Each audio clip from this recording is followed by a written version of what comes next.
The achievements of Huygens. The next in succession of the great mechanical inquirers is Huygens, who in every respect must be ranked as Galileo's peer. If perhaps his philosophical endowments were less splendid than those of Galileo, this deficiency was compensated for by the superiority of his geometrical powers. Huygens not only continued the researches which Galileo had begun, but he also solved the first problems in the dynamics of several masses, whereas Galileo had throughout restricted himself to the dynamics of a single body. The plenitude of Huygens's achievements is best seen in his Horologium Oscillatorium, which appeared in 1673. The most important subjects there treated of, for the first time, are the theory of the center of oscillation, the invention and construction of the pendulum clock, the invention of the escapement, the determination of the acceleration of gravity, g, by pendulum observations, a proposition regarding the employment of the length of the second's pendulum as the unit of length, the theorems respecting centrifugal force, the mechanical and geometrical properties of cycloids, the doctrine of evolutes, and the theory of the circle of curvature. With respect to the form of presentation of his work, it is to be remarked that Huygens shares with Galileo in all its perfection the latter's exalted and inimitable candor. He is frank without reserve in the presentment of the methods that led him to his discoveries, and thus always conducts his reader into the full comprehension of his performances. Nor had he cause to conceal these methods. If, 1,000 years from now, it shall be found that he was a man, it will likewise be seen what manner of man he was. In our discussion of the achievements of Huygens, however, we shall have to proceed in a somewhat different manner from that which we pursued in the case of Galileo. Galileo's views, in their classical simplicity, could be given in an almost unmodified form. With Huygens, this is not possible. The latter deals with more complicated problems. His mathematical methods and notations become inadequate and cumbersome. For reasons of brevity, therefore, we shall reproduce all the conceptions of which we treat in modern form, retaining, however, Huygens's essential and characteristic ideas. As shown in the illustration, this is Huygens's pendulum clock.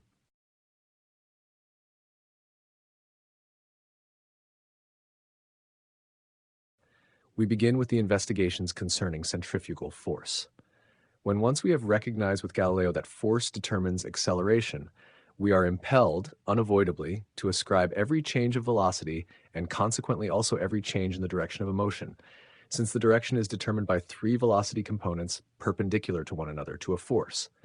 If, therefore, any body attached to a string, say a stone, is swung uniformly round in a circle, the curvilinear motion which it performs is intelligible only on the supposition of a constant force that deflects the body from the rectilinear path. The tension of the string is this force. By it, the body is constantly deflected from the rectilinear path and made to move towards the center of the circle. This tension, accordingly, represents a centripetal force.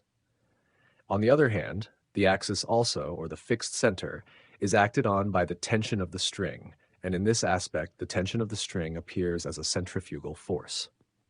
Let us suppose that we have a body to which a velocity has been imparted and which is maintained in uniform motion in a circle by an acceleration constantly directed towards the center.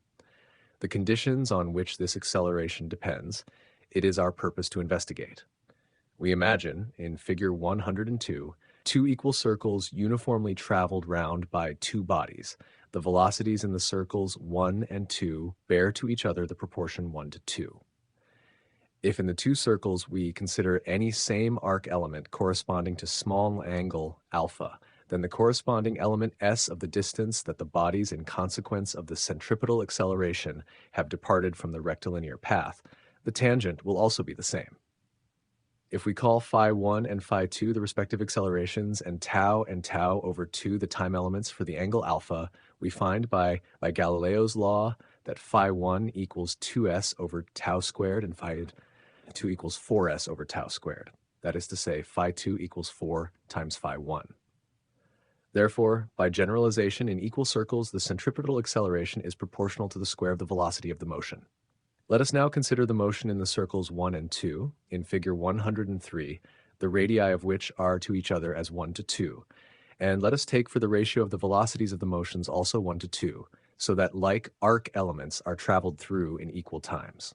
Phi 1, phi 2, s, 2s denote the accelerations and the elements of the distance traversed. Tau is the element of the time, equal for both cases. Then phi 1 equals 2s over tau squared, phi 2 equals 4s over tau squared. That is to say, phi 2 equals 2 times phi 1. If now we reduce the velocity of the motion in circle 2 1/2, so that the velocities in 1 and 2 become equal, phi 3 will thereby be reduced 1/4, that is to say to phi 1 over 2. Generalizing, we get this rule. When the velocity of the circular motion is the same, the centripetal acceleration is inversely proportional to the radius of the circle described. The early investigators, owing to their following the conceptions of the ancients, generally obtained their propositions in the cumbersome form of proportions. We shall pursue a different method. On a movable object, having the velocity v, let a force act during the element of time tau, which imparts to the object perpendicularly to the direction of its motion the acceleration phi. The new velocity component thus becomes phi tau, and its composition with the first velocity produces a new direction of the motion, making the angle alpha with the original direction. From this results, by conceiving the motion to take place in a circle of radius r, and on account of the smallness of the angular element, putting tangent alpha equal to alpha, the following as the complete expression for the centripetal acceleration of a uniform motion in a circle. Phi tau over v equals tangent alpha equals v tau over r, or phi equals v squared over r. The idea of uniform motion in a circle conditioned by a constant centripetal acceleration is a little paradoxical. The paradox lies in the assumption of a constant acceleration towards the center without actual approach thereto, and without increase of velocity. This is lessened when we reflect that without this centripetal acceleration, the body would be continually moving away from the center, that the direction of the acceleration is constantly changing, and that a change of velocity, as will appear in the discussion of the principle of vis viva, is connected with an approach of the bodies that accelerate each other, which does not take place here. The more complex case of elliptical central motion is elucidative in this direction. See page 527. The expression for the centripetal or centrifugal acceleration, phi equals v squared over r, can easily be put in a somewhat different form.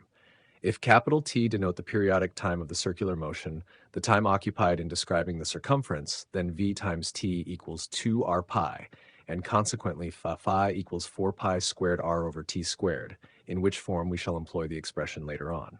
If several bodies moving in circles have the same periodic times, the respective centripetal accelerations by which they are held in their paths, as is apparent from the last expression, are proportional to the radii.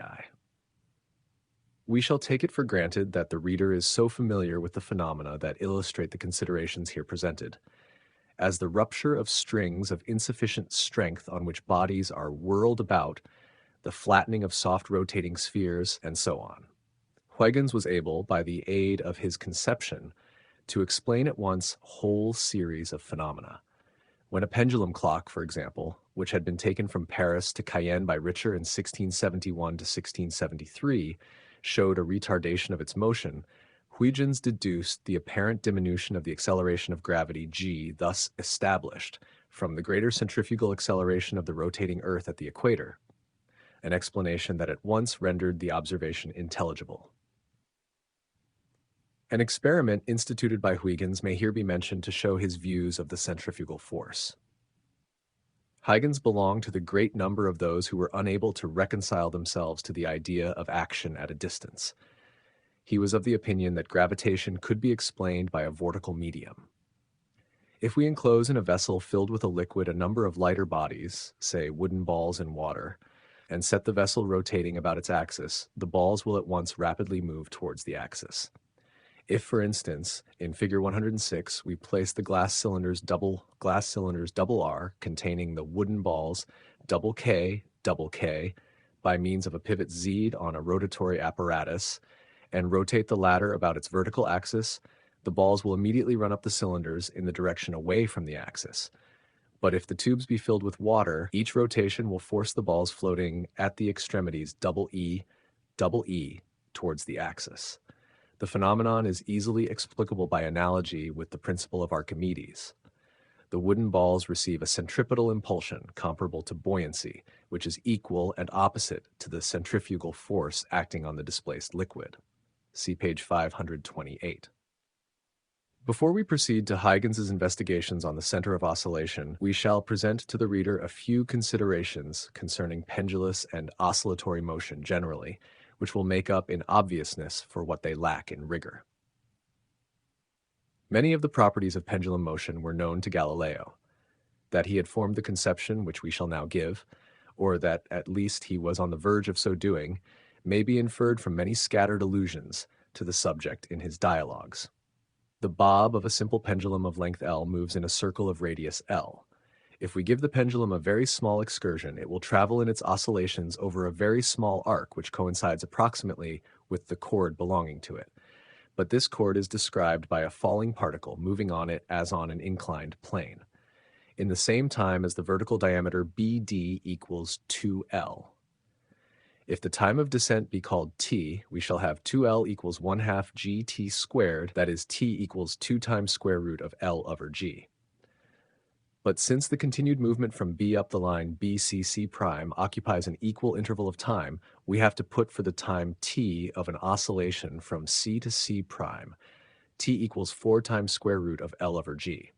It will be seen that even from so crude a conception as this, the correct form of the pendulum laws is obtainable. The exact expression for the time of very small oscillations is, as we know, t equals pi times square root of L over g. Again, the motion of a pendulum bob may be viewed as a motion of descent on a succession of inclined planes. If the string of the pendulum makes the angle alpha with the perpendicular, the pendulum bob receives in the direction of the position of equilibrium the acceleration g sine alpha.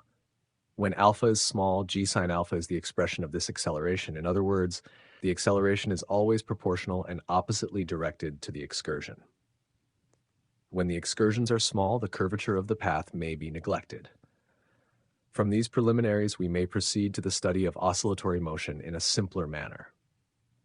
A body is free to move on a straight line OA and constantly receives in the direction of the fixed point O an acceleration proportional to its distance from O. We will represent these accelerations by ordinates erected at the positions considered. Ordinates upwards denote accelerations towards the left. Ordinates downwards represent accelerations towards the right. The body, left to itself at A, will move towards O with varied acceleration, pass through O to A1, where OA1 equals OA, come back to O, and so again continue its motion. It is in the first place easily demonstrable that the period of oscillation, the time of the motion through AOA1, is independent of the amplitude of the oscillation, the distance OA. To show this, let us imagine in I and 2 the same oscillation performed with single and double amplitudes of oscillation. As the acceleration varies from point to point, we must divide OA and OA prime equals 2OA into a very large equal number of elements. Each element A prime B prime of OA prime is then twice as large as the corresponding element AB of OA.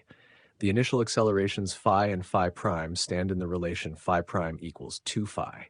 Accordingly, the elements AB and A prime B prime are described with their respective accelerations phi and 2 phi in the same time tau.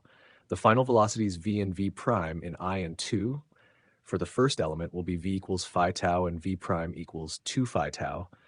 That is, v prime equals 2v. The accelerations and the initial velocities at b and b prime are therefore again as 1 to 2. Accordingly, the corresponding elements that next succeed will be described in the same time. And of every succeeding pair of elements, the same assertion also holds true. Therefore, generalizing, it will be readily perceived that the period of oscillation is independent of its amplitude or breadth. Next, let us conceive two oscillatory motions, I and 2, that have equal excursions, but in 2 let a fourfold acceleration correspond to the same distance from O. We divide the amplitudes of the oscillations A, O, and OA prime equals OA into a very large equal number of parts. These parts are then equal in I and 2. The initial accelerations at A and A prime are phi and 4 phi. The elements of the distance described are AB equals A prime, B prime equals S, and the times are respectively tau and tau prime. We obtain then tau equals square root of 2s over phi, tau prime equals square root of 2 over 4 phi equals tau over 2. The element a prime b prime is accordingly traveled through in 1/2 the time the element ab is. The final velocities v and v prime at b and b prime are found by the equations v equals phi tau and v prime equals 4 phi times tau over 2 equals 2v.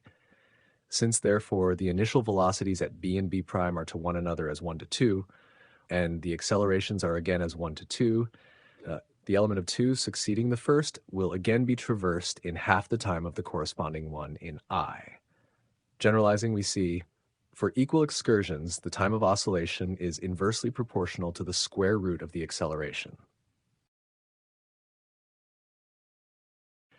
The considerations last presented may be put in a very much abbreviated and very obvious form by a method of conception first employed by Newton. Newton calls those material systems similar that have geometrically similar configurations and whose homologous masses bear to one another the same ratio.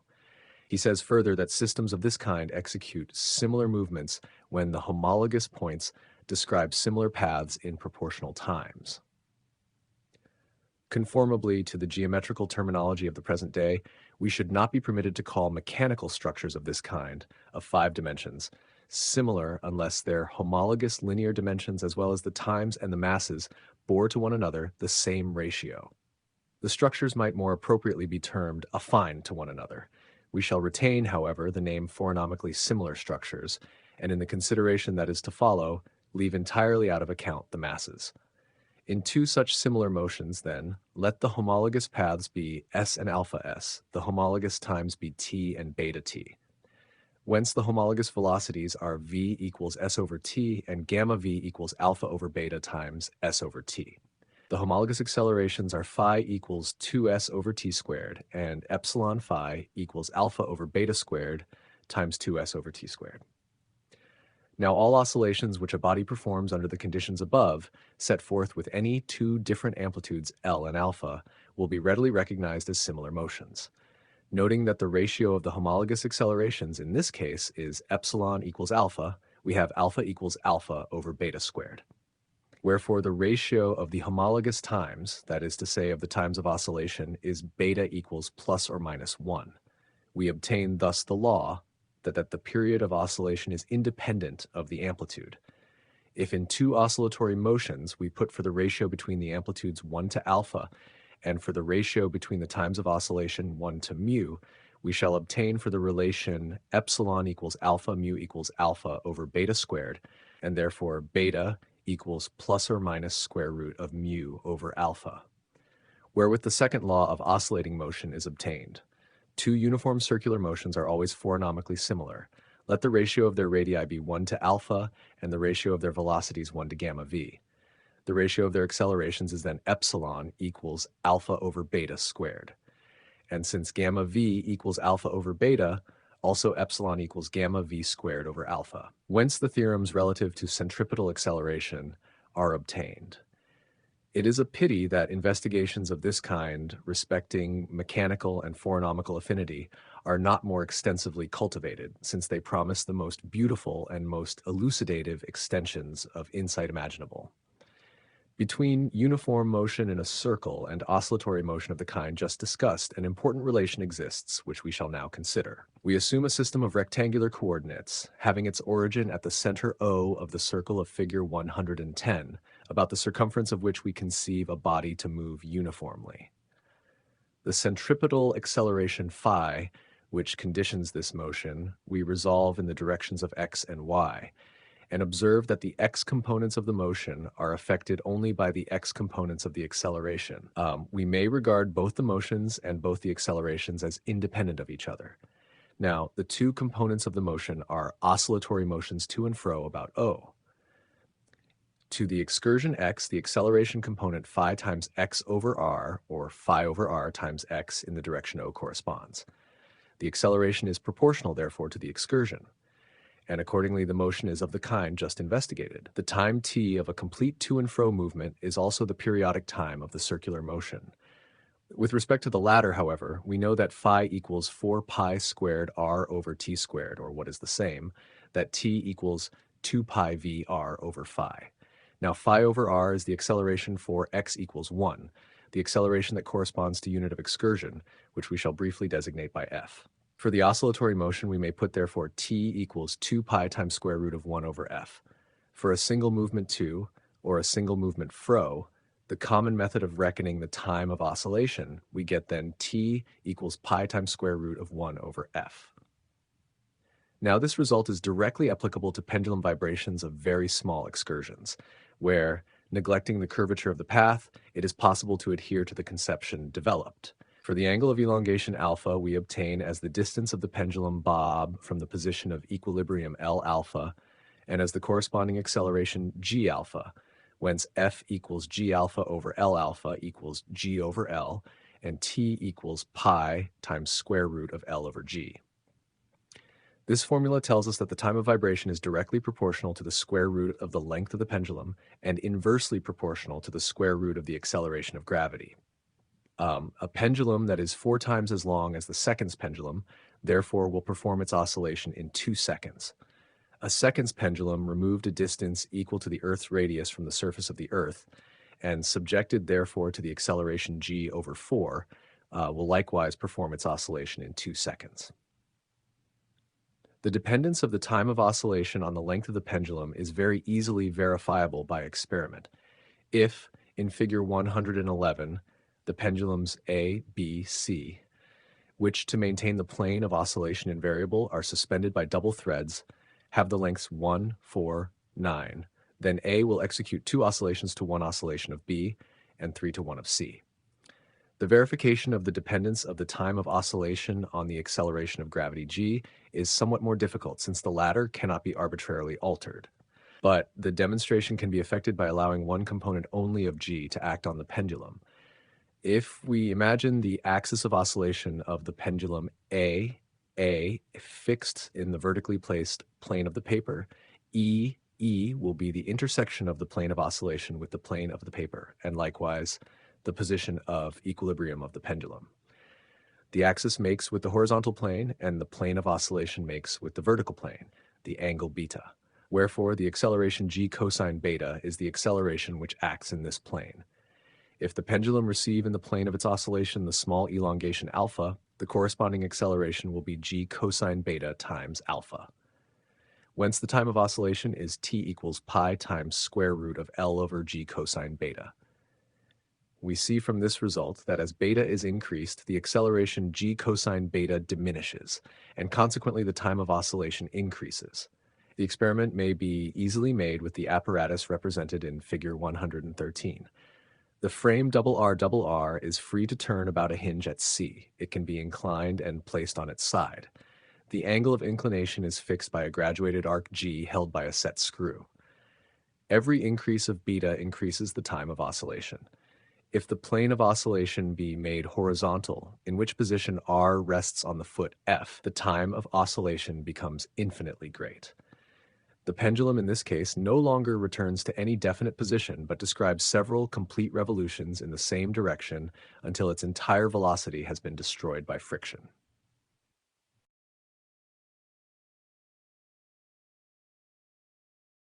If the movement of the pendulum do not take place in a plane but be performed in space, the thread of the pendulum will describe the surface of a cone. The motion of the conical pendulum was also investigated by Huygens. We shall examine a simple case of this motion.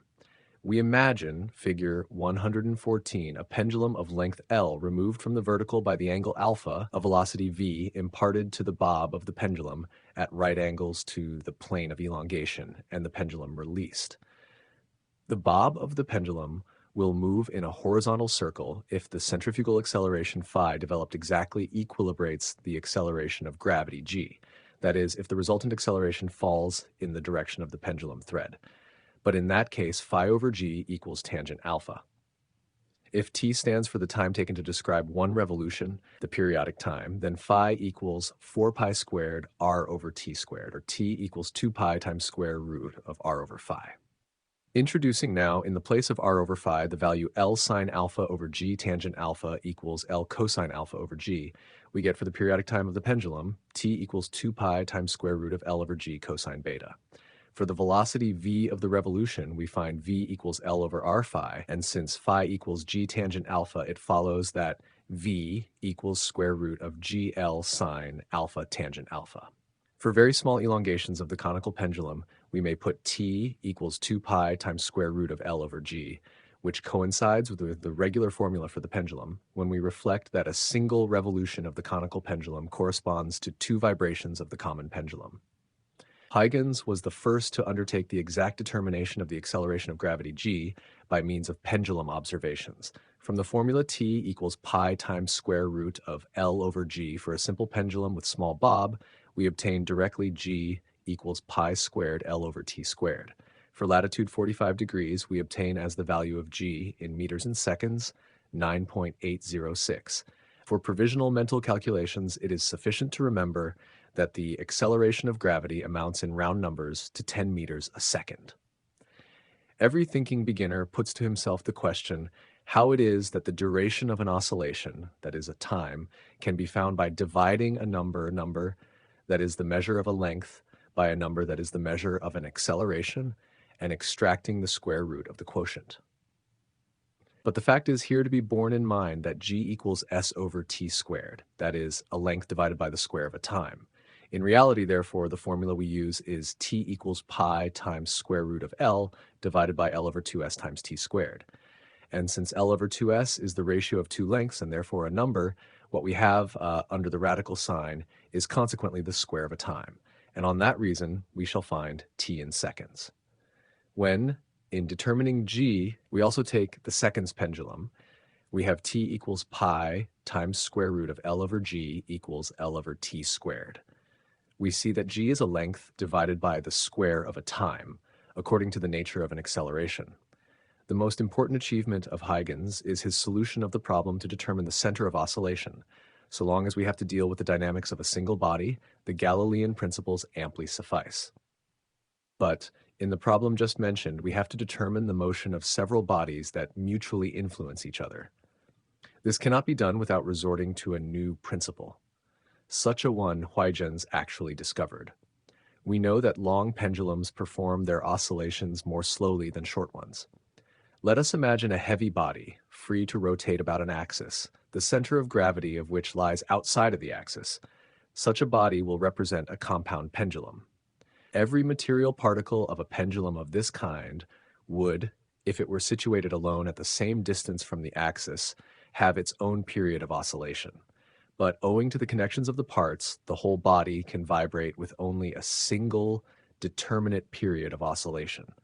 If we picture to ourselves several pendulums of unequal lengths, the shorter ones will swing quicker, the longer ones slower. If all be joined together so as to form a single pendulum, it is to be presumed that the longer ones will be accelerated, the shorter ones retarded, and that a sort of mean time of oscillation will result. There must exist, therefore, a simple pendulum, intermediate in length between the shortest and the longest, that has the same time of oscillation as the compound pendulum. If we lay off the length of this pendulum on the compound pendulum, the point so obtained will share the same motions with the other points as it would have if detached and left to itself. This point is the center of oscillation. Mersenne was the first to propound the problem of determining the center of oscillation. The solution of Descartes, who attempted it, was, however, precipitate and insufficient.